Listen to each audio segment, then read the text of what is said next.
मौजूद हैं। आज आपको नई जिम्मेदारी मिली है, बड़ी जिम्मेदारी मिली है।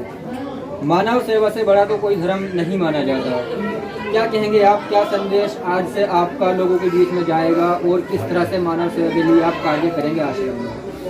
सबसे पहले हम किसी भी शुभ कार्य को प्रारंभ करते हैं तो हमारे यहाँ 4 वेद कहे हैं, और 4 वेद में से प्रथम जो हमारे जीवन में होते हैं वो गुरु होते हैं। तो शुरुआत वेद के मंत्र से करना चाहिए, तभी हम मानव की सेवा कर सकते हैं। हमारे यहाँ कहा गया है कि लोकाभिरामम रणरंग धीरम राजीव नेत्रम रघुवंशनाथम कारुण्य रूपम करुणाकरंतम श्री रामचंद्रम शरणम प्रपद्ये। अर्थात आज परम पूज्य श्री श्री 108 परम पूज्य योगी जनाब जी गुरुदेव द्वारा श्री सत्यलोक बुजुर्ग आश्रम का जो आज हमें एक चिन्ह प्राप्त हुआ है, एक पद प्राप्त हुआ महंत का।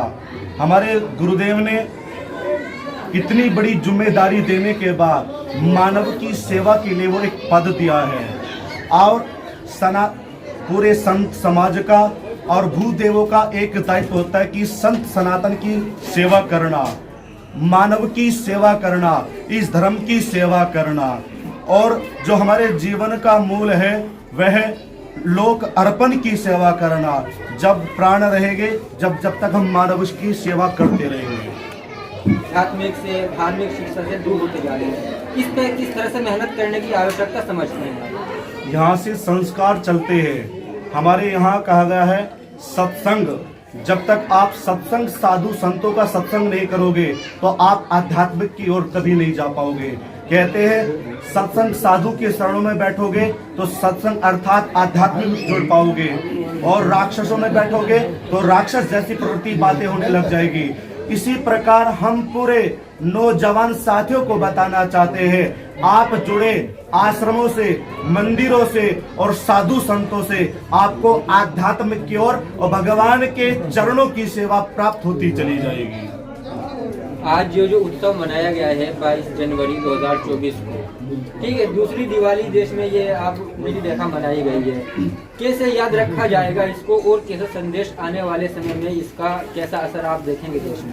अभी गुरुदेव ने बताया था कि हमारे जीवन में एक अंधकार ऐसा रहता है जो प्रकाश नहीं दे पाता।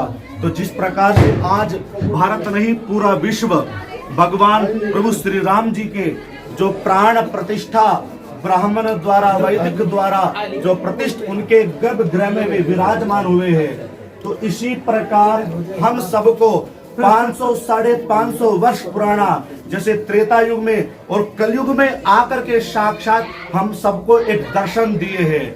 हम सबको भगवान प्रभु श्री राम से सीखना चाहिए कि वे मर्यादा में होकर के फिर भी पूरे सनातन को सिखाया था। इसलिए हम सबको ऐसे ही दीप उत्सव बनाते रहना चाहिए और अपने जीवन में साधु संतों के चरणों में अर्पण रहना चाहिए। आखिर में बस ये जानना चाहूंगा, आज के इस शुभ अवसर पर आपका अपनी ओर से सभी देशवासियों के लिए क्या संदेश है? हमारी तरफ से तो यही संदेश है कि पूरा विश्व पूरा बड़े ही होल्लास के साथ प्रभु श्री राम का होल्लास के साथ उत्सव बना रहे हैं। तो हमारा तो एक ही संदेश रहेगा कि आप सब सनातन से जुड़े, आध्यात्मिक से जुड़े और संत सनातन की सेवा करते रहे। गुरु ने सवाल किया था, मैं उस वक्त नोटिस कर रहा था कि जब मैं नई पीढ़ी के सवाल कर रहा था तो आप मुस्कुरा रहे थे। क्या संदेश आपका नई पीढ़ी के लिए है? हमारा संदेश ये है कि जो अध्यात्म है, अध्यात्म किसी जाति या किसी मजहब का नहीं है, अध्यात्म सर्व समाज के लिए। हम यदि नौजवानों के बीच में जाते हैं, पहले बुजुर्ग क्या करते थे, नौजवानों को अपने पास बैठाते। यदि वो विद्यालय में भी नहीं जाता तो इतिहास की बात बताते थे। अभी पुनीत जी बता नहीं पाए हैं कि नोएडा कथा चल रही थी, उसमें बहुत संख्या में नौजवान बहन भाई थे, और हमने जब वहाँ संदेश दिया तो आप यकीनन और देखें, वहाँ जाके भी देख सकते हैं, उन लोगों में जो व्यसन थे वो व्यसन भी दूर हुए हैं उनके। तो हमें के बीच में जाने की आवश्यकता है। नौजवान जो किताब नहीं पढ़ पा रहा है, जो फिल्म देख रहा है, अभी आपने देखा कि टीवी में जो आ रहा वो देख रहे हैं और उसी पे चले। नहीं, टीवी भी तो कोई ला रहा है, टीवी भी तो कोई दिखा रहा है। हम भी अध्यात्म को दिखाएं, अध्यात्म के संस्कारों में लाएं, क्योंकि ये जो विश्व है ये सनातन है। सनातन कोई धर्म नहीं है। विश्व जो है वो सनातन है, यानी सृष्टि जब रची तो जब विश्व रचा। और सनातन कोई धर्म नहीं, कर्तव्य है। जैसे माता पिता से हम पैदा हुए, सभी माता पिता से ही पैदा होते हैं। माता पिता की सेवा करना सभी बताते हैं, तो हम सब सनातनी हैं।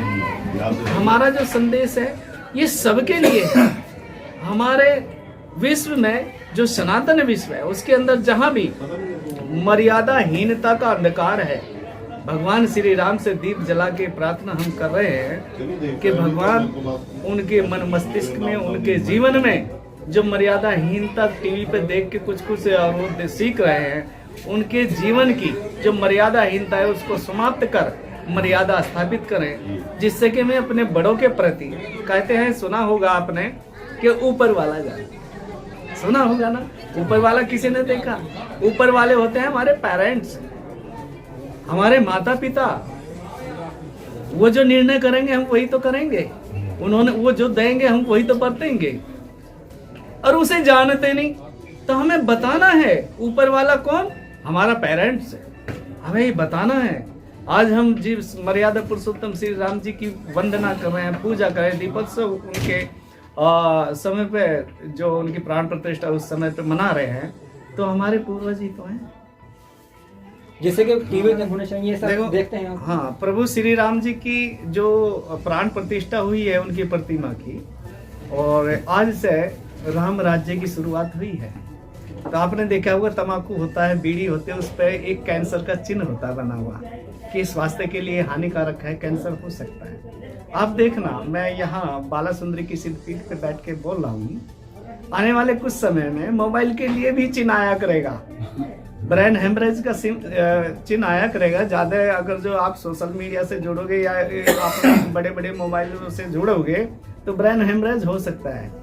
देखना आप, ज्यादा नहीं, 10 साल का समय मुझे दो, 10 साल में आप रिजल्ट देखोगे। तो ये हमें बताना है, इसे ही जन जागरण कहते हैं। आज जन जागरण की जरूरत है, वो हम करेंगे, हम करते आ रहे हैं। आप लोगों ने, हम लोगों ने जागरण किया जब तो राम राज्य आया है, आगे भी करेंगे। जो मर्यादाहीनता है उसे पुनः समाप्त करके मर्यादा की स्थापना करेंगे, क्योंकि हम राम के वंशज हैं, मर्यादा पुरुषोत्तम श्री राम के वंशज हैं। तो वो इतनी मर्यादा सिखाते होंगे तो थोड़ी सी तो हम भी सिखाएंगे, क्योंकि उनका खून है ना कहीं। तो मर्यादा स्थापित करेंगे, ये संकल्प है हमारा।